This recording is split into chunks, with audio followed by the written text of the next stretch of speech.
عين بوا بمبريت ولداي مبل 14 غفال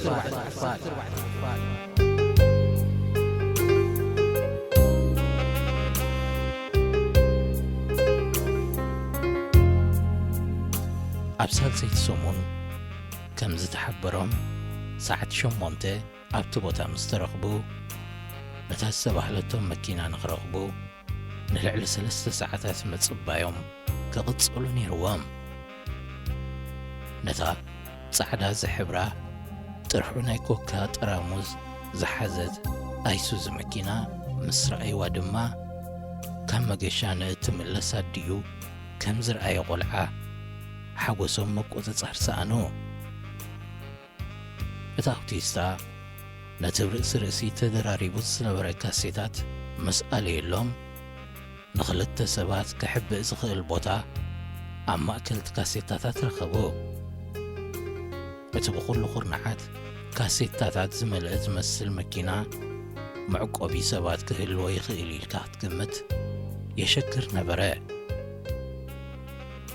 شويت نتي كاسيتات مسرعيت حدا خيقت منفرهات بيمانة سقما بتراموزات تخبيبا كم قلا كبل كيس براس لسقد دما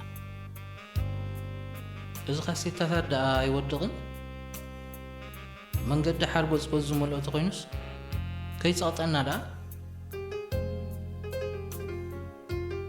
توكستو قامون لا بلخن ما بعرف سوقت حسبية بلخن لا عسب قامد قملة تحز لا قوارخو قد لا بالخيات أميري للخو ويشراش يتجانا نقو وزيس أنا اللي بلسو أيكوا كنقلو بلفتنو كاي مخالو كهدا فتنة إذا هو تيساع أتكاسيتات بقمد عبر إسرسي مأسارو بقنتي نسمح بي تباهيلو استرفة بوتاون بلحتقاريدو نبراء أبرئسنا شوح وحكاية بالترعي نابوشت تمكينا النعتوات تزاربات هو مساخذو له معن تاكو سحبات مسكن إذا أوتيستا كساب زاتو كتصبيهم عقلو وديو قد تصنيحو تمسكن كوف كساب زبل كي تتصبيه نتي أبايتا جيروت زنبرا كاسيتاتات بب حدا أبتا مكينا كدراربو جمرا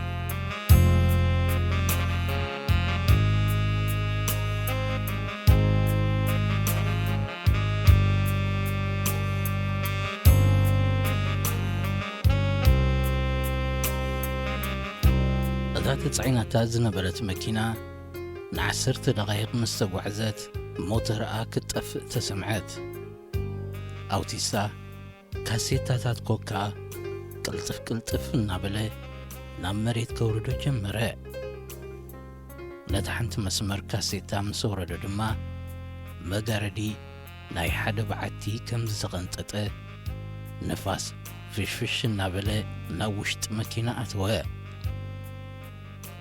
إذا أوتيسا نتزور دوز نبرا كاسيتاتات أب حنت كونتينر يسقاقرو نبرا نمنتاي دويلنا نز كاسيتاتات نمنتاي توردو لغا عقل جيرا نتزخونك تصبزي كالات شويت بحتو وطرتو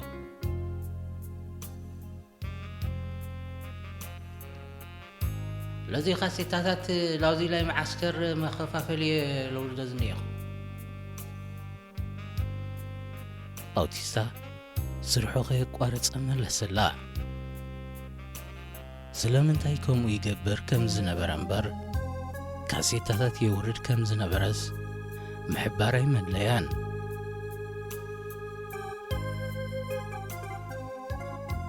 كاسيتات توريد كيدا بمتى كنحب إنا نحنا ሕቶ ወስኸት።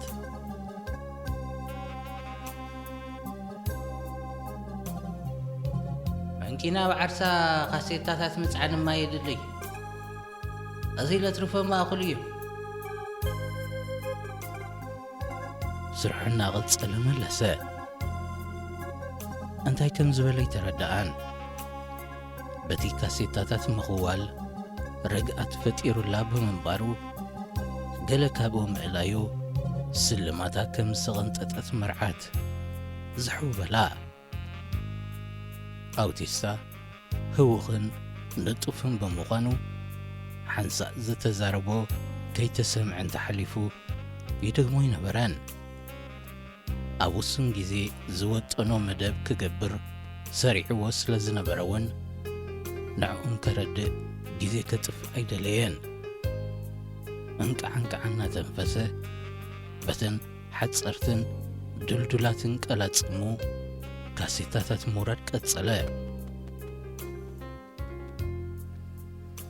ብስሩ ተዓኒትኩም ዲኹም ክትዕዘቡኒ ወይ ስማ ክትሕግዙኒ ኢኹም? ነቶም ከም ጉንዲ ድርቅ ኢሎም ዝጥምትዎ ዝነበሩ ሸዊትን ተመስገንን ሓተቶም። እንታይ ትገብር ኣለኻ ኮ ይተረድአና ነብሲ? ኣፉ ከፈተ ተመስገን። ክሳብ ሽዑ ነቲ ኣውቲስታ ዝገብሮ ዝነበረ ከትርጉም ይቃለስ ግዲ ነይሩስ ይዕዘብ ጥራይ ዝነበረ።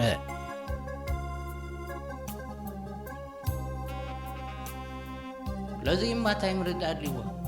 ካብዚ ላይ ኸብካ ካሴታታት እየ ልቕልሰሉ ዝኒአኹ። ስለምንታይ ከምኡ ትገብር ከም ዘለኻ እኮ እዩ ዘይተረዳእን እምበር ትቕንሰሉ ከም ዘለኻ ዳ ርኢካ ንሪኦ ኣለኹ። ከዘይቐኒሰሉ እማ ተጓዓዝ ሰበይቲ ኾኑ። ተጓዓዝቲ? ናይ ምንታይ ተጓዓዝቲ?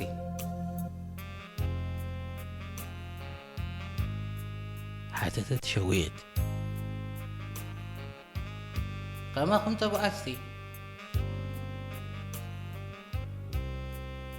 ሕቶኦም ዝውድኡ መሲሉ ዘይተራእዮ ግዲ ኾይኑስ ናብ ስርሑ ተመልሰ።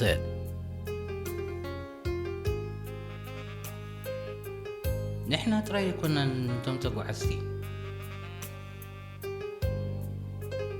ወሰኸት ሸዊት። ካዕካዕታ ሰሓቑ ነተን ንቖሎ ስናኑ ተኪአን ዝነበራ ወርቂ ስኒ ከም ተሰበል ገበራ።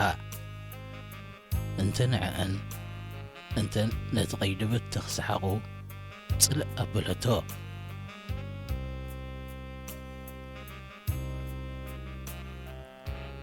ውይ ውይ ኣንተ ማዕረይ ክዛረብ እኳ እንተፈተነ ሰሓቕ ግን ምዝራብ ከልኦ።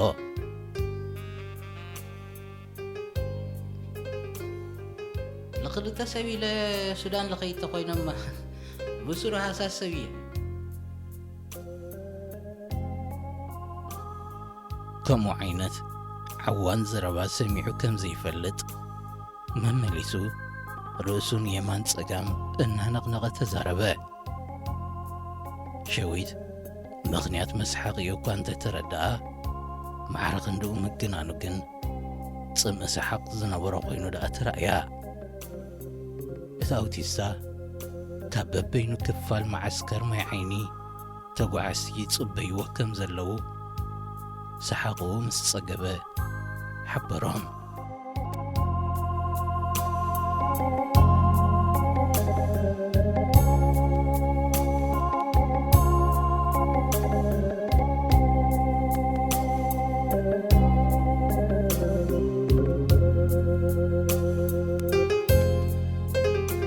ኣብ ከባቢ ንኣውቶቡስ ማይ ዓይኒ ክጽበዩ ዝወዓሉ 4 ዋልድን 11 ወዳትን ሓደ ድሕሪ ሓደ ክስቀሉ ምስ ጀመሩ እታ ኣይሱዚ ብሓንሳብ መወቕወቕ ክትብል ጀመረት። ናይ ዝስቀሉ ዝነበሩ ሰባት ሰላምታ ፍሽኽታ ነታ ንገለ ደቓይቕ ሕልምልም ክትብል ዝጸንሐት መኪና ኣሞቓ ሸዊት ነቲ ሓደ ሰላም ክትብል ነቲ ካልእ ፍሽኽታ ክትልእኽ ነቲ ኣብ መወዳእታ ዝኣተወ ተጓዓዛይ ኣይሰብሃለትሉን ስማ ምስ ኣድሃየ ድማ ስም በዲላ ናብቲ መንእሰይ ቈልሓትኣ ዝሰደደት ነቲ ኣብ ምምሕዳር ዞባ ማእከል መሳርሕታ ዝነበረ ሰናይ ምስ ረኣየት ከይሓሰበቶ ብዓውታ ስሙ ጸውዐት ንኢትዮጵያ ካብ እትወፅእ ኣትሒዛ እትፈልጦ ሰብ ብወዝቢ ኣጓኒፍዋ ፈልጥ ኣይነበረን እናሓንሳእ ኣብ ኤርትራ ዝነበረትሉ እዋን ካብ ስድራኣ ወጻኢ ብዙሕ ምሕዝነት ብዘይምፍጣራ የጣዕሳ ነበረ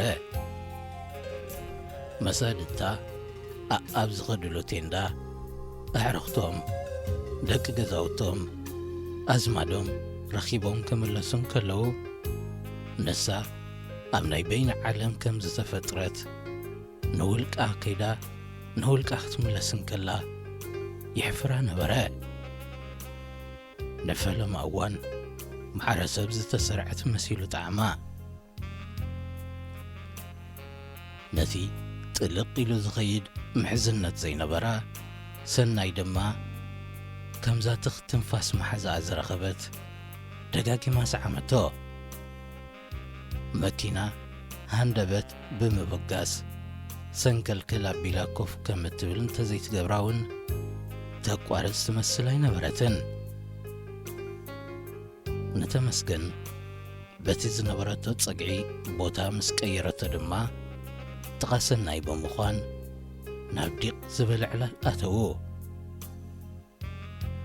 ንሰናይ ድሕሪተን ናይ ፍልማ 3 ናይ ስራሕ ዓመታት ረኺባቶ ትፈልጥ ኣይነበረትን እቲ ኣብ ኣይቲ ዝሰርሕ ዝነበረ ሰናይ ንሳ ስራሕ ክትጅምር እንከላ ን5 ዓመታት ኣብቲ ክፍሊ ማለት ዲፓርትመንት ኣገልጊሉ ይጸኒሕዋ ምስኣ ብስራሕ 3 ዓመታት ምስ ወሰኸሉ ድማ ናይ ኣእምሮ ጸገም ብምግባሩ ካብ ስራሕ ዝተፋነወ ዕላሎም ናብ ዘበለትን ተበለቶ ተተጠውዩ ናብተን 3 ዓመታት ብሓባር ዝሰርሑለን ጊዜ እናመለሰትክኻ ሸዊት ናብቲ ጊዜ ክትመልሶ ትደሊ እኳ እንተዘይነበረት ብዘይካ ሽዑ ካልእ ኣጸቢቖም ዝተፋለጥዎ እዋን ኣይነበሮምን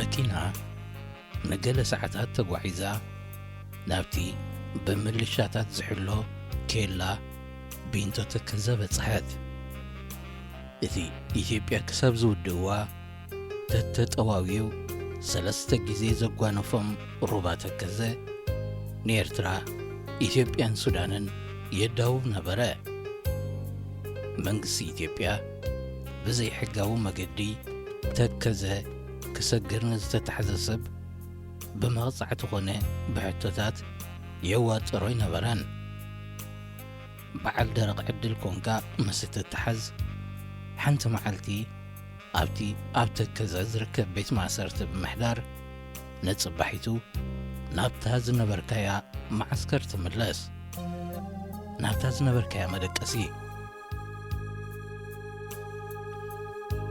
ስለ ዝኾነ ሎም ዝተታሕዘ መንእሰይ ድሕሪ ሰሙን እንደገና ክፍትን ነወሪ ዝነበረ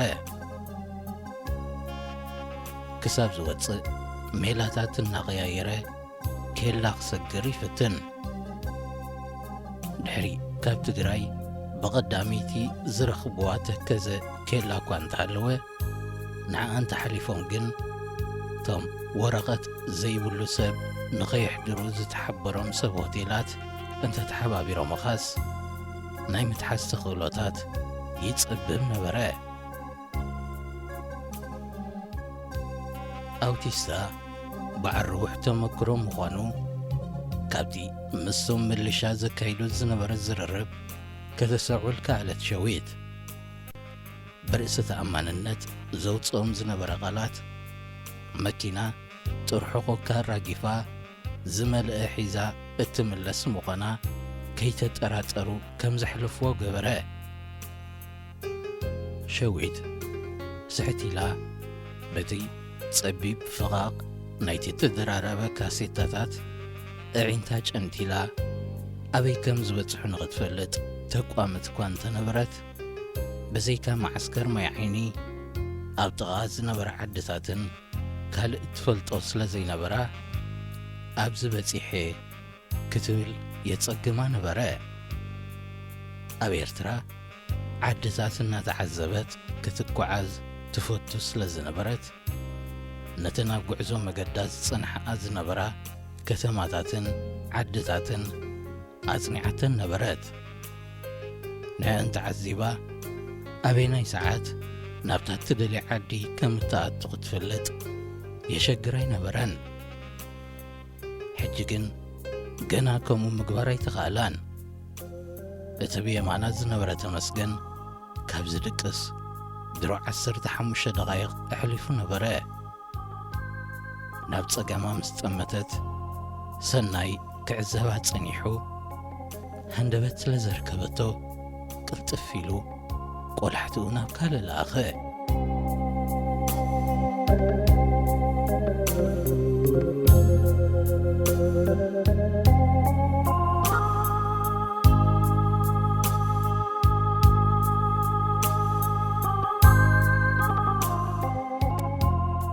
ስምተን ነናይ ሻዕና ተባላሸዋ ተኸኽ ዘብለኦም ዝነበራ ኮምፒተራት ዝነበረ ሰናይ ተዋዛይ እኳ እንተነበረ ብዋዝኡ ትዋሕ ዝብል ሰብ ግን ኣይነበረን። መሳርሕቱ ኮምፒተር ክዕር እናኸመጽእ ብይምሰል ምስሓቕ የድክሞም ነበረ። ኣብ ምጽጋን ጊዜ ይወስድ ስለ ዘይነበረ ግን ብኡይ ክሓሱ ነበሩ። ክኹሪ ክቝጣዕ ከንጸርጽር ከማርር ሪኣቶ ትፈልጥ ስለ ዘይነበረት ሰናይ ተጸሊሉ ዝብል ወረ ምስ ሰምዐት ክትኣምና ሸጊርዋ ነበረ። ካብ ሓደ ጫፍ ብሓንሳብ ናብቲ ኻሊእ ጫፍ መዝላሉ እምብዛ ሰንበዳ ኣብታ ንሰሙን ጠፊኡላት ዝነበረ ጊዜ እንታይ ዘጽልል ከም ዝረኸቦ ኣብ ፈለማ ይጨንቓ እኳ እንተነበረ ከምቲ ፍዮር መሓዛኣ ትብላ ዝነበረት ግን ናብራ ኤርትራውያን ዘየጸልሎ እቲ ዘጸሊሉ ዘሎ ጥራዩ እቲ ዝተጸለለውን መመሊሱ ክብእሶ እምበር ክሕሾ ሪኣ ትፈልጥ ስለ ዘይነበረት ናብራ ንዕኡውን ጽላለ ይውስኸሉ ከም ዝነበረ ትርዳእ ነበረት። ሰናይ ኲለንትንኡ ጥዑይ መሲሉ ተራእያ። ከምቲ ኻብ ገሃነም ሰብ ክምለስ ዘይትጽበ ኤርትራዊ ካብ ጽላለዉ ክምለስ ምርኣይውን ኣሰንበዳ። ክትሓቶ ድላይ ሓደራ ናብ ዘይፈትዎ ተዘክሮ ከይትመልሶ ግን ሰግአት። ነቲ ንሰዓታት ዝጽበዮም ዝነበረ መገዲ ኣብ ሓሳባ ጥሒላ ክትወስዱ ድማ ይፈተወትን። ንዕኡ ጐስያ ድማ ነቲ ዝነበረ ጥዑም ጊዜ ፈታቲሻ ከተሕልሎ ጀመረት። መልክዕ ሰናይ ኣብ ምትራር ኣፍንጭኡ ሕብሪ ቖርበቱ ምፍራይ የዒንቱ ምዕኹላል ጸጉሮ ርእሱ ነዊሕ ቁመኑኡን ዱልዱል ነፍሱን ተራይዋ ፈልጥ ኣይነበረን ሸዊት። ንሰናይ እናኽትርኢ ንሰብ ክሕጉስ ሓርኮትኮት ዝብል ሓንቲ ነገር ትተበላሽያ ከይጸግና ክድቅስ ዘይክእል ክዕሪ ከመልክዕ ክዕቢ ዝተፈጥረ ልኡም ሰብዩ ዝረአያ ዝነበረ ብውያ ኸኣ ትፈትወት ዝነበረት ግዳ ምስተን ከይጸውዐን ኣቤት ዝብልኦ ዝነበራ أوالد كتودادر مرجع ينبرن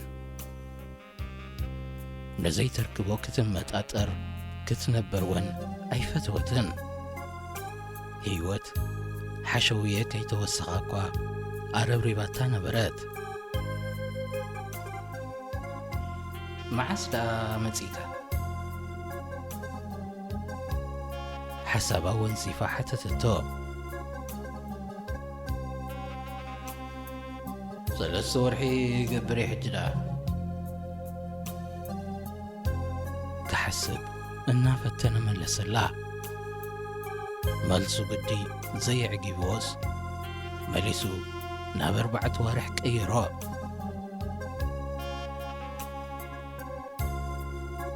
ما بدي حريقة مزيكا بلد شويت أمرو دحر مسحاتو نعمت صغون رياضو تفلت أي نبرتن وبدحريقي نصغدا درجة عسرتو ورحدو غير كل حكي نتصر حبريتو كم زسم بدحريو دحري صغي مغادكي صراحة ملي سنيرة بمبال حبرا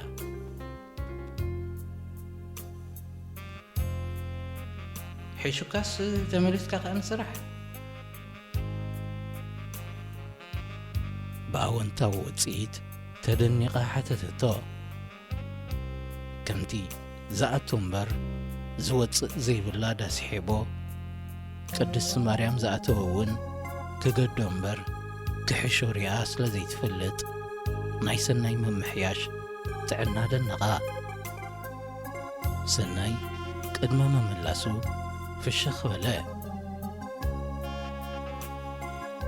طلالكوا هاي نورنا بغدمس زي تتايسني ليمو نحيد الدقايق صدتا سفنا شويت سناي أبصر حز قبرو زنبرة أأمرو نايز ساحة سب تقبارات ذكرتو تواسي كاقت قولو كذبل تراي دما كالات شعوس زواسا زنوركي مثلنا فلما غمست تصلو لكو تمثيلا غواسا جميران يعني دحر من قدس مريم ستوني داي بعكس تصلو لكو غني يسمعني حسب يمو بينهم الززارو زرعيو زي بلوم كرتم يلوم زسعكو نتصلالتهم كقوايوم زفتنو باوياتن بخياتن غزاخ قدوان بزدليو ناي امرو صقام زلون سبات كونكا كامل كاطعي جن علامان يرني قطايس أعوم يغوز تنفسه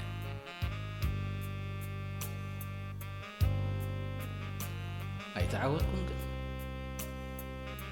حكا حيش مجمرتا باس عاويتين يرى أتايسهم لون دحرقن باسبورت غوص إلى مسكركو متايس ورقتي اليوم بني أمورو صقام تتايسكا خميلو حشكا توصت فتنا لغا بمبال بزياغ اليومني نزبلت حكمنا انت والكم منك سمعني بقى نبتاز نبركو أسرح ملي سمني كم يجيرو مغسر ثلاث صوارح مسقنعكو أملاخ بخلو يتسعكان كان يعني قادمو قاقمو جير خي كاريز نبركو دما بلا بدي زقبرو زنبرة تواسوتات قد تذكيرو تشقرر جمره